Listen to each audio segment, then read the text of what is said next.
Bonjour et bienvenue sur Swissmail en collaboration avec Ducascopy TV. Aujourd'hui, j'ai l'honneur d'accueillir Leïla Delarive qui est CEO de Be Curious TV. Bonjour Alain. Bonjour Leïla. Jean-Marc Salemi qui est cofondateur et designer de Hoot Watches. Bonjour Alain. Bonjour Jean-Marc. Et Cédric Bourboin qui est fondateur et président du Forum économique roman. Oui, bonjour Cédric. Alain. Bonjour. Alors, nous allons parler d'entrepreneurs et d'entrepreneuriat en Suisse. Mais avant de commencer, je pose la question, qu'est-ce qu'un entrepreneur, Cédric ? Alors, entrepreneur, tout d'abord, c'est un nom qui est malheureusement beaucoup trop masculin et il n'y a pas de féminin pour engager l'entrepreneur. Mais on va quand même le citer. L'entrepreneur, c'est quand même bien particulier. Tout d'abord, c'est une personne qui engage sa fortune personnelle. Donc, toutes ces décisions qu'il va prendre tout au long de sa carrière va engager sa fortune. C'est quelqu'un qui est fortement imprégné de sa société, de son produit ou de son service. Et puis surtout qui est complètement dans l'opérationnel, ce qui le différencie vraiment fortement de la femme ou de l'homme d'affaires que l'on peut aussi trouver qui investit dans ces sociétés, mais qui est moins dans le cœur et dans l'opérationnel. Voilà. Moi, je dirais même plus, c'est quelqu'un qui a un peu de folie, qui ne se rend pas compte de cette aventure qui est belle mais douloureuse, qu'est l'entrepreneuriat. Alors, de la folie, autre chose, Jean-Marc ? De la passion, un peu des raisons, comme dans toute entreprise. Après, je pense que travail et cœur. Vous parlez de passion, de folie, n'y a-t-il pas aussi une notion de chef d'orchestre quand même pour l'entrepreneur ? Ah oui, au niveau de sa réalisation. C'est essentiel. Au début, souvent, il est quasiment tout seul ou il travaille en collaboration avec d'autres entrepreneurs ou indépendants ou sociétés pour l'aider. Puis gentiment, il faut qu'il puisse mettre en place des valeurs ajoutées parce qu'il peut pas faire tous les métiers de l'entrepreneur. Il a aussi sa spécificité dans son secteur d'activité. Mais alors, une personne qui veut se lancer en Suisse avec de la passion, avec de la folie, doit avoir des ingrédients à sa disposition pour se lancer en tant qu'entrepreneur, quitte à prendre des risques au niveau de sa fortune personnelle. Quels sont les ingrédients dont il a besoin en Suisse pour pouvoir lancer son affaire aujourd'hui ? La finance. Oui. Je pense que... Parler au niveau du soutien en fait, aux entreprises. Oui. Il faut probablement avoir un bon réseau aussi. On sait que les banques aujourd'hui ne prêtent pas forcément aux entrepreneurs. On vous demande 3 ans de bilan lorsque vous êtes une start-up, donc c'est difficile d'inventer 3 ans de bilan. Il faut aller chercher dans son réseau peut-être privé des personnes qui prêtent à financer, à vous avancer les fonds. Ensuite, au niveau institutionnel, je ne sais pas si Jean-Marc... Au niveau institutionnel, aujourd'hui, Vous avez une expérience par rapport à la... Moi, j'ai fait une expérience. J'ai mis un moment à trouver les entités qui étaient dans la possibilité peut-être de m'aider ou en tout cas de m'aiguiller, d'où la rencontre avec Cédric. Ce qui a permis en fait de réunir aussi, je pense c'est le but du forum aujourd'hui. Alors la rencontre avec Cédric Bourboin du forum, qui a cette signature réseau, quelque part, vous, c'est le réseau qui vous a aujourd'hui, ce qui est aidé. bien dans le forum, c'est qu'il regroupe un réseau. Et moi, ça m'a permis, en rencontrant Cédric, d'accéder à plusieurs personnes directement. Et après, à pouvoir dispatcher un peu mes besoins dans un réseau professionnel.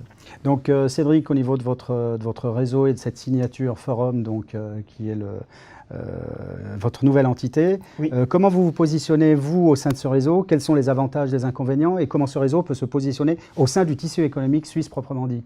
Tout d'abord, après 10 ans d'expérience, ça fait 10 ans le forum qu'on existe, c'est un réel outil de travail, c'est une plateforme de rencontre qui va bien au-delà de se rencontrer entre femmes et hommes, mais c'est aussi une rencontre de différentes ressources à disposition du tissu économique roman et vraiment d'échange, quoi. Et comme l'a clairement dit Jean-Marc, c'est vraiment le but principal du forum, c'est de pouvoir réunir les entrepreneurs, les décideurs de la Suisse romande. Vous parlez du tissu économique roman, même si on doit repositionner au niveau de la fédération en parlant de tissu économique suisse. Oui. De l'extérieur, c'est la Suisse, mais à l'intérieur, c'est 26 cantons, 26 États, 26 cultures et j'en passe.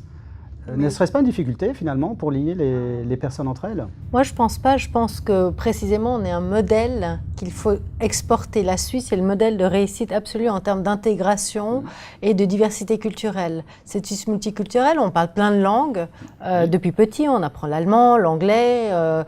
Il faut faire l'effort, alors, d'être ouvert, d'aller vers l'autre. On dessine ce Röstigraben, mais en réalité, c'est une fausse excuse, parce que lorsqu'on fait l'effort d'aller de l'autre côté de la Sarine et d'aller à la rencontre des Suisses allemands, ils sont très ouverts, ils sont très contents, surtout quand on fait l'effort aussi de parler en allemand. Puis à la fin, c'est un peu comme au tribunal fédéral ou au conseil fédéral, dans toutes nos instances, chacun parle sa langue, chacun se comprend. D'accord. Vous voulez dire qu'au-delà de cette notion de fracture cantonale, finalement, au niveau économique, il n'y a qu'un seul tissu. En fait. Oui, bien totalement. Sûr. Et on a la chance, excuse-moi Jean-Marc, on a la chance en plus en Suisse d'avoir un tissu qui est très fort avec beaucoup de petites PME. C'est ça qui fait certainement aussi notre richesse. C'est ça qui fait aussi qu'on passe au travers de pas mal de crises, dont celle qui est installée depuis un certain temps en Europe. C'est parce qu'on a un marché qui est relativement très local, et justement c'est la force. Un entrepreneur et pas forcément une grande entreprise, c'est une petite entreprise, et il y a cette dynamique et cette force. Effectivement, Cédric, au niveau, je dirais, fédéral, sans connaître vraiment les valeurs, plus du 2/3 des entreprises ont moins de 10 personnes, exact. Donc ce sont des entreprises quasi familiales, donc avec des moyens ou la trésorerie pas l'infini. Au niveau des institutions qui peuvent aider les entrepreneurs, est-ce qu'il y en a, est-ce qu'elles sont coordonnées entre elles? Est-ce qu'il y a mieux à faire? Que peut-on dire à ce niveau-là? Aujourd'hui, au niveau des institutions financières, il y a, je pense, une mauvaise communication de leur part. En tout cas, on n'a pas une grande visibilité. Quand on lance une entreprise, on ne sait pas trop vers qui aller. Les banques au départ, et puis après, tout de suite, on se rend compte qu'il faut aller dans un milieu un peu différent. Nous, avec Out, on est parti dans le crowdfunding. C'est une étape intermédiaire à ce qu'on a fait aujourd'hui, mais c'était intéressant. C'était un nouveau sujet de discussion aussi dans l'économie et dans la recherche de fonds. Le crowdfunding qui est un nouvel outil ou une nouvelle plateforme de partage des ressources au niveau des dons par rapport à des projets de start-up ou d'entreprises qui se diversifient tout simplement. Là, il y a un gros besoin, en tout cas, que la Suisse romande, qu'on puisse avoir cet outil qui se mette en place. Que le législateur suive, je dirais, ce qui se fait par rapport à d'autres pays. Et puis les mentalités aussi. Parce que les gens ne sont pas prêts comme aux États-Unis où il y a ces clubs d'investisseurs, etc. On est encore très frileux en Suisse. Donc, vous qui parlez d'États-Unis, donc au niveau de l'international, pour achever le débat, il y a quand même une vision tout à fait positive de l'entrepreneur suisse. Comment les choses peuvent se faire? Est-ce qu'il y a des contacts entre entrepreneurs dans le monde? Je pense qu'il y a des contacts. Déjà, on a besoin de toute manière du côté international. Nous, aujourd'hui, on est une marque internationale. On s'ouvre à l'international. Nos distributeurs, les détaillants, c'est des gens qui sont dans d'autres pays avec d'autres mentalités. Aujourd'hui, on a besoin d'incorporer cette notion d'ouverture dans une marque. On a un avantage, c'est qu'en Suisse, il y a un réseau de qualité, il y a un savoir-faire de qualité. Et souvent, ce signe de qualité, ce gage, il est valorisé à l'étranger plus que chez nous. Plus qu'en interne. Donc effectivement, c'est cette valeur ajoutée qui doit être gardée plutôt que d'essayer d'aller d'une manière générale à réduire des charges et à essayer de se positionner par rapport à d'autres pays qui n'ont pas le même écosystème qu'en Suisse. Surtout, le législateur l'a bien compris en Suisse avec le label Swissness. Oui. C'est très fort. On voit que les cosmétiques qui sont faits en Suisse ont une très bonne réputation, que les montres ont une très bonne réputation. Donc c'est presque un atout, je dirais, sur le marché international d'avoir ce rapport avec la Suisse. Du coup, cela nous conforte ou peut me conforter dans le cadre de notre show que le Swiss Made est de toute façon une signature de qualité et un atout pour tout entrepreneur.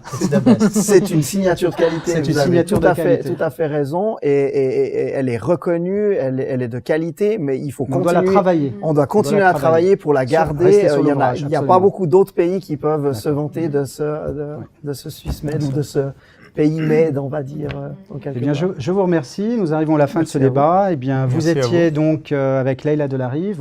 Merci Leïla. Merci. Avec Cédric Bourboin. Merci Cédric. Et avec Jean-Marc Salimi. Merci Jean-Marc. Merci à vous. Vous étiez avec Swiss Made en collaboration avec Ducascopy TV.